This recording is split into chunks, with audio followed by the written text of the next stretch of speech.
8번째 글입니다. 구름 한 점. 8년 전 그는 친구를 노서울까지 배웅하면서 성공을 빌어주었다. 갤러는 성공했다. 외지물이 밴 태도, 말수각에 재단된 트위더 정장, 그리고 거침없는 억양으로 보아 그것을 금방 알 수 있었다. 그만한 재능을 가진 친구는 드물었고 그렇게 성공하고도 사람이 그 정도로 한결같은 경우는 더 드물었다. 갤러는 정신이 제자리에 박혀 있었고 성공할 자격이 있었다. 그런 친구를 갖는다는 건 대단한 일이었다. 점심시간 내내 꼬마 챈들러의 생각은 갤러와의 만남, 갤러가 자신을 초대한 것, 그리고 갤러가 사는 거대한 도시 런던에 관한 것이었다. 그가 꼬마 챈들러라고 불리는 것은 책으로 보면 평균치보다 조금 작은 정도지만 보는 이에게 작은 사람이라는 인상을 주기 때문이었다. 그의 손은 하얗게 작았으며 골격은 연약했고 목소리는 조용조용하며 태도는 세련되었다. 그는 자신의 비단길 같은 금발과 콧수염을 끔찍이도 정성스레 만졌고 손수건에는 조심조심 향수도 뿌렸다. 손톱의 반달 모양은 완벽했고 미소를 지을 때면 어린아이 같은 하얀 치열이 언뜻 보였다. 킹스 인스 법학원, 이것은 영국과 아일랜드의 법률과 양성 교육기관이고 로스쿨에 해당한다고 그러네요. 킹스 인스 법학원의 자기 책상에 앉아서 그는 그 8년이 가져다 준 변화를 생각했다. 초라하고 굶기 흐르던 모습으로만 알고 있었던 그 친구는 런던 언론계의 총화가 되었다. 그는 이따끔씩 지겨운 글쓰기를 멈추고 몸을 돌려 사무실 창밖을 내다보았다. 늦가을 저녁 노을이 잔디밭과 보도를 뒤덮고 있었다. 그 빛은 단정치 못한 간호사들과 벤치에서 졸고 있는 쇠약한 노인들에게 온화한 황금 먼지의 소나기를 퍼부었다. 그 빛은 모든 움직이는 형체들 위에, 소리를 지르며 자갈 보도를 따라 뛰는 어린 아이들 위에, 그리고 정원을 통과하는 모든 사람들 위에 반짝였다. 그는 그 광경을 쳐다보며 인생을 생각했다.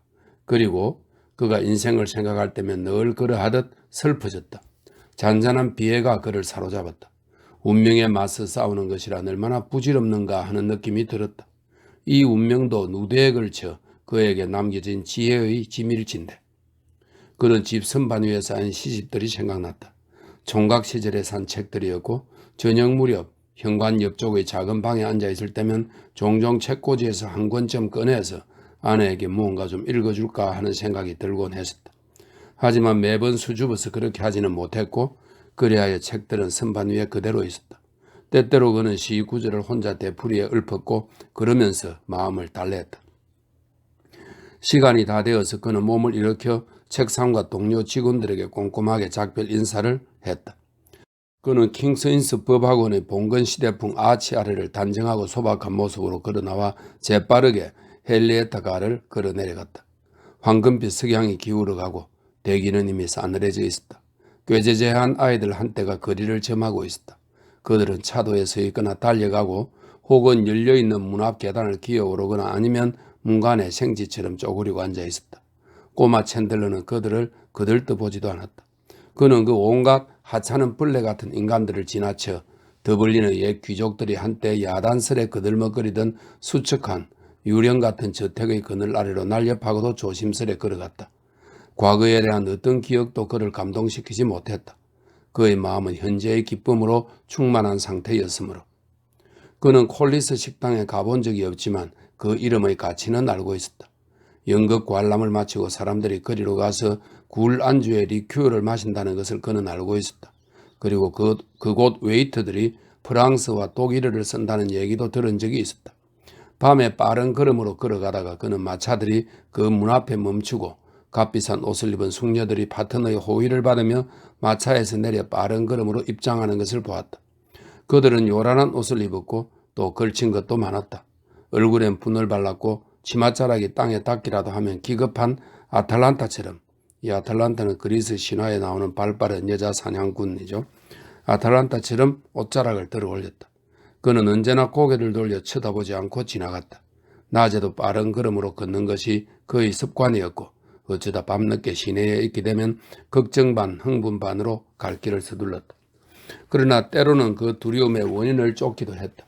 그는 가장 어둡고 좁은 길을 택했고 그가 대담하게 걸어 나갈 때면 그의 발걸음 주변에 깔린 침묵이 그를 불안하게 했고 말없이 어슬렁거리는 사람들 모습이 그를 불안하게 했으며 때때로 스쳐가는 나지막한 웃음소리가 그를 이파리처럼 떨게 했다. 그는 왼쪽으로 방향을 돌려 케이플가로 향했다. 런던 언론계의 이그네이셔스 갤러허. 8년 전에 누가 그것을 가능하다고 생각했을까? 하지만 이제 과거를 돌이켜보니 꼬마 챈들러는 자기 친구에게 장차 크게 될 여러 조짐이 있었음을 기억해낼 수 있었다. 사람들은 이그네이셔스 갤러가 방탕하다고 말했다. 물론 그가 당시에 불량한 패거리들과 어울린 것은 사실이었다. 멋대로 술을 마시고 사방천지에서 돈을 꾸었다. 마침내 그는 어떤 수상한 사건, 즉 어떤 동거래에 휘말렸다. 적어도 그게 그의 도주를 설명하는 한 가지 해석이었다. 그러나 그의 재능을 부인하는 사람은 없었다. 이그네이셔스 갤러에게는 늘 어떤 자기도 모르게 그에게 이끌리게 되는 무언가가 있었다. 심지어 거지꼴이 되고 돈이 똑 떨어져 어찌할 바를 모를 때에도 그는 뻔뻔스러웠다. 꼬마 챈들러는 그가 궁지에 몰렸을 때 했던 말 중 한마디가 기억났다. 그리고 그것을 기억하자 그의 뺨이 자랑스러움에 발그레해졌다. 하프타임이야 얘들아 하고 그는 가볍게 말하곤 했다. 작전 좀 짜봐야지. 그게 이그네이셔스 갤러의 진면목이었다. 젠장, 그러니 감탄하지 않을 도리가 있나? 꼬마 챈들러는 걸음을 빨리 했다. 평생 처음으로 그는 옆을 지나쳐가는 사람들보다 자신이 우월하다고 느꼈다. 처음으로 그의 영혼은 케이플가의 그 깨느른한 촌스러움을 역겨워했다. 의심을 여지가 없었다. 성공하고 싶으면 떠나야 했다. 더블린에서는 아무것도 할 수 없었다. 그랬던 다리를 건너면서 그는 강 하류 쪽의 선착장 방향을 바라보았고 그 가난하고 일그러진 집들이 딱하다고 생각했다. 그 집들은 강둑을 따라 뒤죽박죽 엉겨 붙어서 먼지와 매연으로 뒤덮인 낡은 코트를 입고 해가 지는 광경을 멍하니 바라보다 밤의 첫 한기가 닥쳐와서야 비로소 일어나 어서서 몸을 떨고는 어디론가 사라져버리는 한 무리의 떠내기들처럼 보였다. 그는 이런 생각을 표현하는 시를 한 편 쓸 수는 없을까 생각해 보았다. 혹시 갤러허가 그것을 런던의 어떤 신문에다 실게 해줄런지도 모른다. 그가 독창적인 무언가를 쓸 수는 있을까? 자신이 어떤 생각을 표현하고 싶은 것인지는 확실하지 않았지만 어떤 시적인 순간이 자신의 마음을 움직였다는 생각이 그의 내부에서 어린 희망처럼 활기를 띠었다. 그는 용감하게 앞으로 나아갔다. 한 걸음 한 걸음 걸을 때마다 그는 런던에 더 가깝게 자신의 맨숭맨숭하고 비예술적인 삶으로부터 점점 더 멀리 나아갔다. 한 줄기 빛이 그의 마음의 지평 위에서 파르르 떨기 시작했다. 그렇게 나이 든 것은 아니다. 32, 그의 기질이 막 원숙기에 접어들었다고 말할 수 있었다. 그에게는 시로 표현하고 싶은 여러 가지 정조와 인상이 많았다. 그는 그런 것들이 자기 안에 있다고 느꼈다. 그는 자신의 영혼이 시인의 영혼인지 저울질 해보려고 했다. 비애가 내 기질의 주조다라고 그는 생각했다. 그러나 그것은 신념과 체념과 소박한 기쁨이 반복됨으로써 정련된 비애다. 그것을 한 권의 시집으로 표현해낸다면 아마도 사람들이 귀담아 들으리라. 결코 대중적인 인기는 없을 것이다. 그도 잘 알고 있었다. 그는 군중을 뒤흔들 수는 없지만 비슷한 심성을 지닌 소수의 그룹 내에서는 호소력이 있을 것이다. 영국의 비평가들은 어쩌면 그의 시가 지닌 우울한 어조 때문에 그를 겔트파 시인으로 인식할 것이다. 게다가 그는 인유도 끼워 넣을 것이다. 그는 자신의 책이 받을 서평에 나올 문장과 구절을 만들어 보기 시작했다. 챈들러 씨는 편안하면서도 우아한 운문을 쓰는 재능이 있다. 그리움의 슬픔이 시작품 전반에 배어 있다. 켈트파의 음조. 자신의 이름이 좀 더 아일랜드식이 아닌 것이 유감이었다. 어쩌면 성앞에 어머니 이름을 넣는 것이 나을 것이다. 토마스 멜론 챈들러, 아니면 아예 더 좋게는 T 멜론 챈들러. 그건 갤러와 상의해 볼 일이다. 자기 생각을 얼마나 열심히 쫓았든지 그는 거리를 지나쳐버려 되돌아와야 했다. 콜리스 식당으로 다가가자 예의 그 동료가 그를 압도하기 시작했고 그는 문 앞에서 발을 멈추고 머뭇거렸다. 마침내 그는 문을 열고 들어갔다. 바의 빛과 소음 때문에 그는 잠시 문간에 서 있었다. 주위를 둘러보았지만 숱하게 반짝이는 붉은색 초록색의 포도주 잔들 때문에 시야가 어지러웠다. 바는 사람들로 가득 찬 것처럼 보였고 그는 사람들이 자기를 신기한 듯 관찰하고 있는 기분이 들었다. 그는 재빨리 자신이 심각한 일로 온 것처럼 보이려고 이마를 약간 찌푸리면서 좌우를 헐기 살폈지만 약간 시야가 트이고 나서 보니 그를 쳐다보려고 돌아선 사람은 아무도 없었다. 그리고 거기 아주 확실하게 이그네이셔스 갤러가 등을 카운터에 기대고 발을 널찍하게 벌린 채로 서 있었다. 어이 토미, 이 친구 왔구나. 뭐로 할까? 뭘 마실래? 난 위스키 마시고 있는데. 물 건너 거보다 낫네. 소다? 리시아? 이 리시아는 미국산 광천수 브랜드명입니다. 리시아. 광천수는 싫어? 나도 그래. 술 맛을 버리거든. 여기 가르송. 이 가르송은 프랑스에서 유래한 웨이터를 이르는 말입니다. 여기 가르송. 몰트 위스키 반잔씩 줘. 얼른. 그래. 지난번 만난 뒤로 어떻게 지냈어? 맙소사, 우리가 얼마나 늙은 거야? 나 나이 먹은 티가 좀 나나? 뭐? 정수리가 좀 세고 수치 적어졌지, 응? 이그네이셔스 갤러는 모자를 벗고 바싹 깎은 커다란 머리를 드러냈다. 그의 머리는 육중하고 창백하고 또 깔끔하게 면도가 되어 있었다. 푸르스름한 슬레이트 빛이 나는 두 눈은 그의 창백한 병색을 들어주고 그가 맨 선명한 오렌지색 넥타이 위에서 또렷하게 빛났다. 이렇게 상충되는 특징들 사이에 있는 입술은 매우 길고 볼품없고 또 무색이었다. 그는 머리를 숙이고 동정을 구하듯 손가락 두 개로 정수리께의 수적은 머리카락을 더듬었다. 꼬마 챈들러는 아니라는 뜻으로 고개를 저었다. 이그네이셔스 갤러는 다시 모자를 썼다. 사람을 녹초로 만들어 하고 그가 말했다. 언론계 생활이라는 게 언제나 이리 뛰고 저리 뛰면서 기사거리 찾아다니고 어떤 때는 그나마 못 찾고 말이야. 그리고 기사는 항상 새로운 무언가가 있어야 하고 빌어먹을 교정시하며 식자공들. 정말이지 며칠만 안 봐도 살겠어. 고국에 돌아오니까 정말 좋다. 정말이야. 다정하고 더러운 더블린에 발을 딛는 순간 훨씬 기분이 좋아졌어. 자 여기 토미 물 내가 따라줄게. 꼬마 챈들러는 자신의 위스키에 물을 너무 많이 타게 내버려뒀다. 자넨 술 마실 줄 모르는군 이 사람아 하고 이그네이셔스 갤러가 말했다. 난 물 안 넣고 그냥 마시는데. 난 대개는 거의 안 마셔. 꼬마 챈들러가 겸손하게 말했다. 옛날 친구 만나면 반장 정도 그러면 끼기지. 아 그래 하고 이그네이셔스 갤러가 쾌활하게 말했다. 우리를 위하여 그리고 옛날과 옛 친구들을 위하여. 그들은 잔을 부딪히고 건배했다. 오늘 옛날 패거리들을 만났어. 이그네이셔스 갤러가 말했다. 오하라는 상태가 안 좋은 것 같던데 무슨 일을 하지? 아무것도 안 해. 꼬마 챈들러가 말했다. 완전히 망했어. 하지만 호그는 괜찮은 자리에 있지 안 그래? 응. 토지위원회에 있지. 설명이 있네요. 토지위원회는 아일랜드 토지개혁 과정에서 토지위원회는 금품수수와 뒷거래로 악명이 높았다. 이렇게 되어 있네요. 토지위원회에 있지. 어느 날 밤 런던에서 그를 만났었는데 얼굴이 아주 불쾌하더라고. 오하라 안 됐어. 술 때문이겠지? 다른 이유도 있고. 꼬마 챈들러가 짤막하게 말했다. 이그네이셔스 갤러가 물었다. 웃었다. 토미 하고 그가 말했다. 자넨 조금도 변하지 않았어. 자넨 내가 숙취로 머리는 띵하고 혀에는 설태가 끼어서 개차반이 되어 있는 일요일 아침에 내게 훈계를 하던 그 진지한 사람 그대로야? 자네도 세상을 좀 둘러봐야 할 텐데 정말 어디 여행 가본 데도 전혀 없어? 맨섬에 가본 적이 있어. 꼬마 챈들러가 말했다. 이그네이셔스 갤러가 웃었다. 맨섬이라고? 그가 말했다. 런던이나 파리에 가봐. 굳이 고르라면 파리지. 자네한테 좋을 거야. 파리 가봤어? 가보다마다 거기서 좀 돌아다녀 봤지. 거기가 사람들 얘기처럼 정말 그렇게 아름다워? 꼬마 챈들러가 물었다. 그는 술잔을 홀짝 댔고 반면에 이그네이셔스 갤러는 과감하게 잔을 비웠다. 아름답다.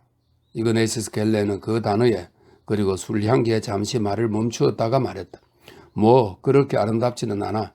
물론 아름답긴 하지. 하지만 중요한 건 파리의 삶이야. 그게 진짜야. 아, 파리처럼 유쾌하고 활발하고 사람을 흥분시키는 도시는 없어. 꼬마 챈들러는 자기 위스키를 다 마시고 약간 애성 끝에 바텐더와 눈을 마주치는 데 성공했다. 그는 같은 것을 다시 주문했다. 물랭루즈에 갔었어. 바텐더가 잔을 치우자 이그네이셔스 갤러가 말을 이었다. 그리고 공연하는 카페엔 다 가봤는데 화끈해. 자네 같은 경건한 친구는 못 견딜 걸 토미. 바텐더가 잔 2개를 들고 돌아올 때까지 꼬마 챈들러는 아무 말도 하지 않았다. 그런 다음 그는 친구의 잔을 가볍게 부딪혀 앞서의 건배에 보답했다. 그는 어쩐지 환멸이 느껴지기 시작했다. 갤러의 억양과 표현 방식이 마음에 들지 않았다. 그의 친구에게는 무언가 전해볼 수 없었던 천박한 데가 있었다. 그러나 아마도 그것은 런던 언론계의 북새통과 경쟁 속에서 살아온 결과일 뿐이리라. 번지르르 새로운 구동 아래에는 아직 그 옛날의 인간적인 매력이 깔려 있었다. 그리고 어쨌든 갤러도 나름 살아오면서 세상 맛을 봤던 거니까. 챈들러는 선망의 눈길로 자기 친구를 쳐다보았다. 파리에서는 모든 게 유쾌해. 이그네시어스 갤러가 말했다. 그들은 인생을 즐기자는 게 신조거든. 그 사람들 말이 맞지 않아? 제대로 즐기려면 파리로 가야 해. 그리고 말이야, 거기 사람들은 아일랜드 사람이라면 너무들 좋아해. 내가 아일랜드 출신이라고 했더니 아예 내게 달려들려고 하더라니까. 꼬마 챈들러는 술을 너듬모금 홀짝 댔다. 그런데 하고 그가 말했다. 그게 사실이야? 파리가 그렇게 풍기문란하다는 말이? 이그네시어스 갤러가 오른팔로 짐짓 너그러운 몸짓을 해보였다. 어디나 풍기문란하지. 그가 말했다. 물론 파리에 음란한 면이 있는 건 사실이야. 예를 들어 학생들 무도회에 가면 말이야 아주 발랄하다고 할 수 있지. 꼬꼬드들이, 이 꼬꼬드는 프랑스어로 매춘부라는 뜻입니다. 꼬꼬드들이 놀아나기 시작하면 꼬꼬드가 뭔지는 알지 자네? 얘긴 들었어. 꼬마 챈들러가 말했다. 이그네이셔스 갤러는 단숨에 위스키를 들이키고 머리를 흔들었다. 아 하고 그가 말했다. 자네가 뭐라고 하는지는 몰라도 말이야. 파리 아가씨 같은 여자는 없어. 스타일도 노는 것도. 그렇다면 문란한 도시네? 꼬마 챈들러가 조심스럽게 주장했다. 그러니까 런던이나 더블린하고 비교하면 런던, 이그네시어스 갤러가 말했다. 6개나 반다스나 거기서 거기지. 호건한테 물어봐. 이 사람아. 걔가 런던에 왔을 때 내가 구경을 좀 시켜줬거든. 자네 눈을 확 뜨이게 만들어줄 거야. 아이고 톰이 위스키 맛 다 달아나겠네. 쭉 들이켜. 아니야 정말. 아 이 사람 참 한 잔 더 마신다고 몸 상하진 않아. 뭐로 할까? 똑같은 걸로 하지. 글쎄 그러지 뭐. 프랑스와 같은 걸로 담배 피울래 톰이? 이그네시어스 갤러가 담배값을 꺼냈다. 두 친구는 시가에 불을 붙이고 술이 올 때까지 말없이 뻐끔거렸다. 내 의견을 말하면 하고 얼마 후 잠시 동안 자기 몸을 숨겼던 연기 구름으로부터 모습을 드러내며 이그네시어스 갤러가 말했다. 세상은 요지경이야. 풍기문란이라. 그런 얘기들은 실컷 들었지. 들은 게 다 뭐야? 아주 잘 알지. 그런 풍기문란의 사례들을. 이그네시어스 갤러는 생각에 잠겨 시가를 피우고 나서 차분한 역사가의 어조로 해외의 자자한 부패의 실상을 자기 친구에게 소묘해주기 시작했다. 그는 여러 수도들의 타락상을 간단히 설명했고 정리의 종려잎을 베를린에게 수여하고픈 눈치였다. 그가 장담할 수 없는 얘기도 있었지만 그의 친구들이 해준 얘기니까. 다른 것들은 그가 직접 겪은 바였다. 그는 어떤 지위나 신분도 봐주지 않았다. 유럽 대륙 수도원의 숱한 비밀을 폭로했고 상류사회에서 유행하는 몇몇 풍습을 설명했으며 마지막으로 어떤 영국 공작 부인에 관한 이야기를 상세하게 들려줬다. 그가 확실히 알고 있는 이야기였다. 꼬마 챈들러는 경악했다. 아 그래 하고 이그네이셔스 갤러가 말했다. 우린 지금 그따위 짓거리는 도통 알려진 바 없는 이곳, 옛날부터 이럭저럭 그대로인 더블린에 있고 여기가 얼마나 지루하게 느껴질까? 꼬마 챈들러가 말했다. 그런 것들을 모두 둘러보고 나서 여길 오며 말이야. 하고 이그네이셔스 갤러가 말했다. 여기 오니까 뭐랄까 긴장이 풀려. 그리고 어쨌든 사람들 말대로 옛 고향이잖아. 안 그래? 고향에 대해서 어떤 느낌이 없을 수가 없지. 그게 인지상정이니까. 그렇지만 자네 얘기 좀 해봐. 호건 말로는 자네가 혼인의 기쁨을 맛보았던데 2년 전인가 맞아? 꼬마 챈들러는 얼굴을 붉히며 미소를 지었다. 그가 말했다. 지난 5월이 결혼 1주년이었어.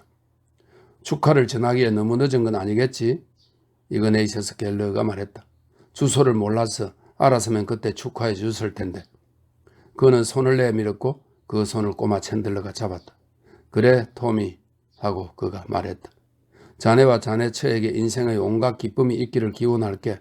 돈도 엄청 많이 벌고 그리고 내가 쏴 죽일 때까지 오래오래 살기를 바라네. 이건 진실한 친구, 오래된 친구의 소망이야. 알겠지?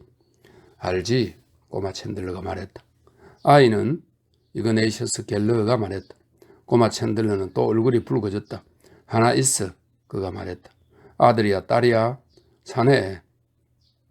이그네이셔스 갤러는 자기 친구의 등을 요란스럽게 두들겼다. 브라보. 그가 말했다. 그러면 그렇지 토미. 꼬마 챈들러는 미소를 짓고 당황한 표정으로 자기 잔을 쳐다보며 어린애같이 새하얀 세 개의 앞니로 아랫입술을 깨물었다. 우리 집에서 하루 저녁 보내면 좋은데. 그가 말했다. 돌아가기 전에 아내가 자네를 보면 좋아할 거야. 음악도 좀 듣고 또. 정말 고마워 이 친구. 이그네이셔스 갤러가 말했다. 좀 더 일찍 만났으면 좋았을걸. 그런데 난 내일 밤 떠나야 하거든. 그럼 오늘 밤은? 정말 미안해 이 친구야. 다른 일행이 있어. 그 친구도 똘똘한 청년이지. 간단한 카드 모임에 가기로 되어 있어서. 그것만 아니면. 아 그러면. 하지만 또 누가 알아? 이그네이셔스 갤러가 자상하게 말했다. 내년에 잠깐 올 수 있을 것 같아. 이제 길을 텄으니까 말이야. 그때까지 즐거운 일 하나 미뤄둔 셈 치자. 좋아. 꼬마 챈들러가 말했다. 다음에 올 때는 꼭 저녁을 함께 하는 거야. 약속한 거지?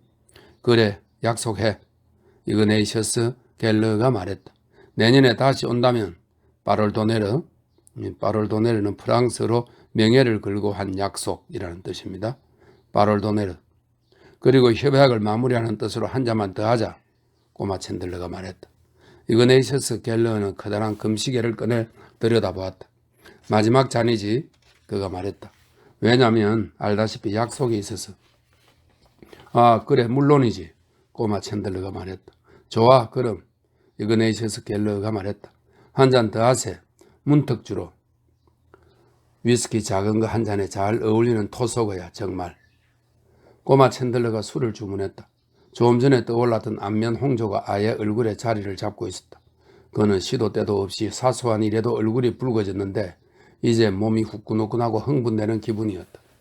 위스키 작은 것 석 잔의 기운이 머리 끝까지 올랐고 갤러의 독한 시가가 그의 마음을 어지럽혀 놓았다. 그는 워낙 여리고도 금욕적인 인간이었으니까. 8년 만에 갤러를 만나고 콜리스 식당에서 불빛과 소음에 둘러싸인 채 갤러와 함께하고 갤러의 이야기에 귀를 기울이고 또 잠시나마 갤러의 그 의기양양한 낭인 생활을 공유하는 그런 모험이 그의 예민한 성품의 형평을 뒤흔들어 놓은 것이다. 자기 자신의 삶과 친구의 삶의 대비가 뼈저리게 느껴졌고 그게 그에게는 부당하게 보였다. 갤러는 출신이나 학력이 그보다 열등했다. 그는 기회만 주어진다면 자기 친구가 해낸 것보다 혹은 할 수 있는 것보다 더 나은 것, 것만 번지르르한 기자 생활보다 더 고귀한 어떤 것을 해낼 수 있으리라 확신했다. 무엇이 그를 가로막고 있는 것인가? 그의 안타까움, 소심함. 그는 어떤 식으로든 자기를 정당화하고 자신의 사내다움을 주장하고 싶었다. 그는 갤러가 자신의 초대를 거절한 배경을 알 수 있었다. 갤러는 선심 쓰듯 아일랜드를 한번 방문한 것과 마찬가지로 그에게 우정을 은혜로 베푸는 거였다. 바텐더가 술을 가져왔다. 꼬마 챈들러는 잔 하나를 자기 친구 쪽으로 밀어주고 다른 잔 하나를 대범하게 집어들었다. 누가 알아? 잔을 쳐들며 그가 말했다.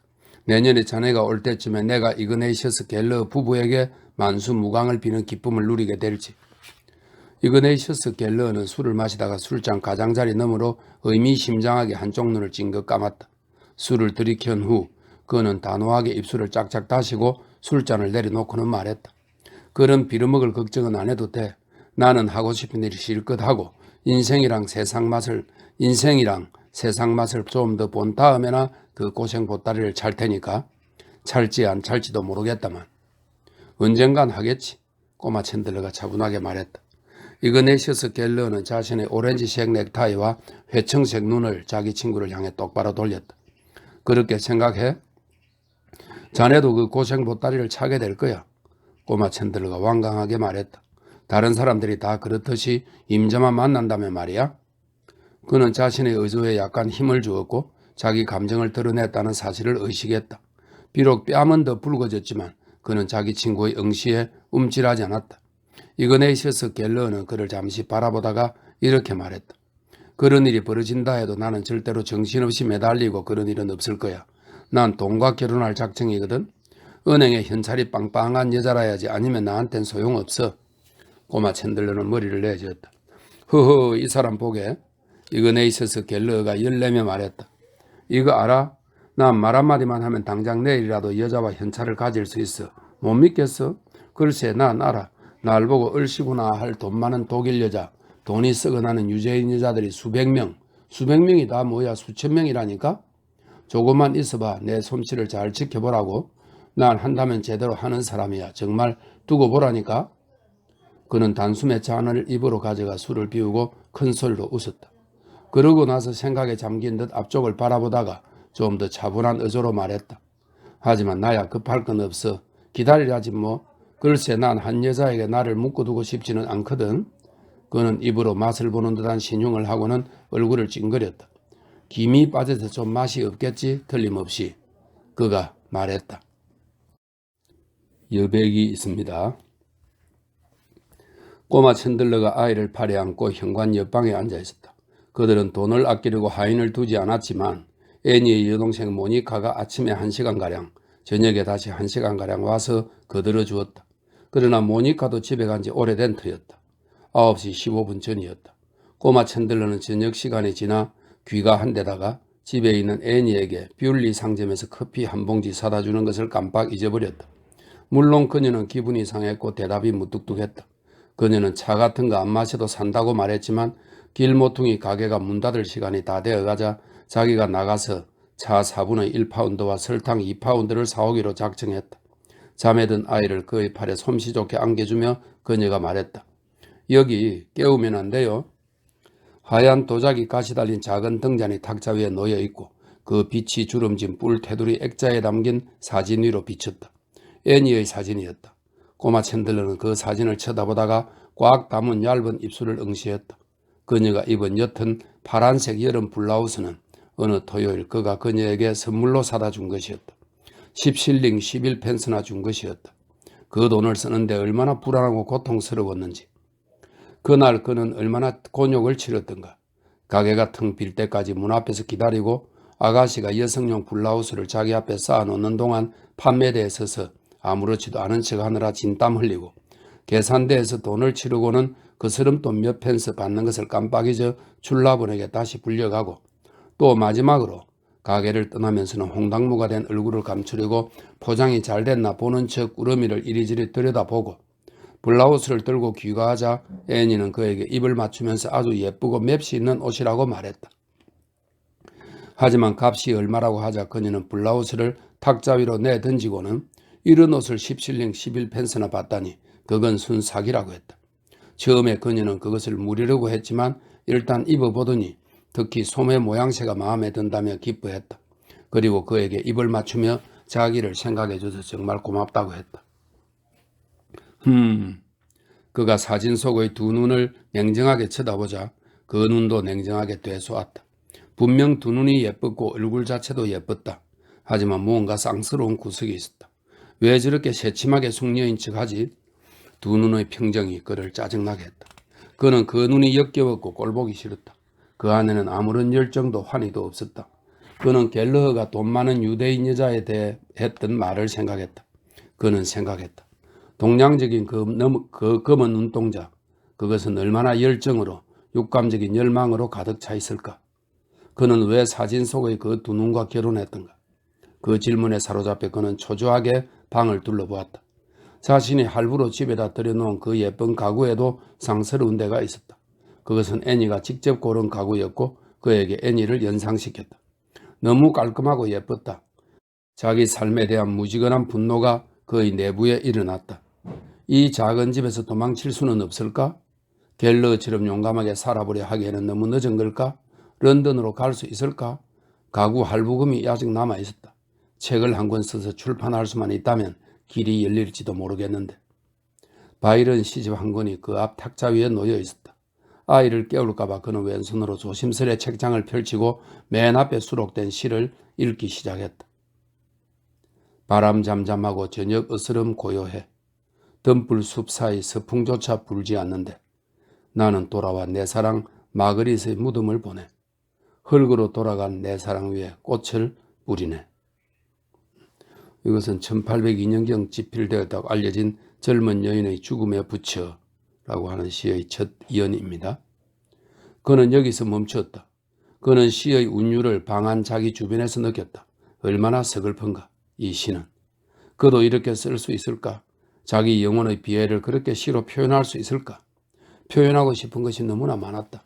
예를 들면 몇 시간 전 그레튼 다리에서의 감흥 같은 것, 그 기분으로 다시 돌아갈 수 있다면. 아이가 잠이 깨서 울기 시작했다.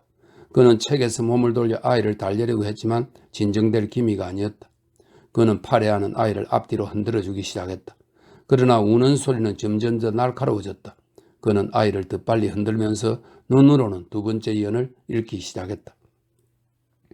이 좁은 무덤에 그녀의 육신이 누워있나니 흙이 된 그 육신 한때는 소용없었다. 읽을 수가 없었다. 아무것도 할 수가 없었다.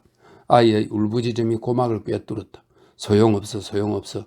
그는 평생 갇힌 신세였다. 그의 두 팔은 분노로 떨렸고 그는 갑자기 아이 얼굴 쪽으로 몸을 굽히며 소리를 질렀다.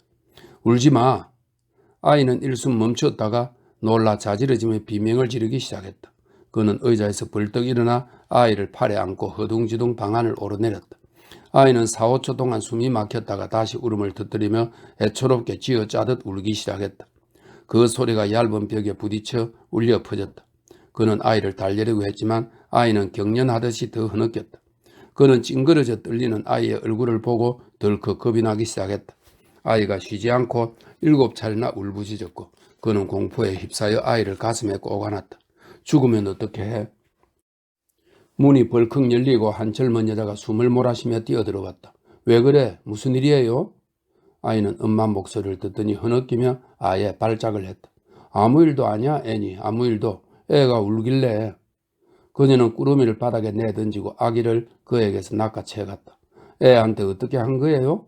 그녀가 그의 얼굴을 쏘아보면서 소리쳤다. 꼬마 챈들러는 잠시 그녀의 응시를 견디었고 그 두 눈 속의 정오와 마주치면서 자신의 심장이 졸아드는 듯 느꼈다. 그는 더듬거리기 시작했다. 아무 일도 아니야. 애가 울기 시작했어. 뭘 어떻게 할 수가. 아무 짓도 안 했어. 응? 그녀는 그를 거들떠 보지도 않고 아이를 두 팔로 꼭 껴안고 속삭이며 방안을 오르내리기 시작했다. 내 아가야 놀랐죠? 응? 옳지 그래 착하지. 옳지 아르르 세상에 제일 착한 우리 아기. 그래. 꼬마 챈들러는 수치심으로 볼이 화끈거려 등잔불이 비치지 않는 곳으로 물러섰다. 아이의 발작적인 흐느낌이 점점 잦아드는 것이 귀에 들려왔다. 가책의 눈물이 그의 두 눈에 괴었다.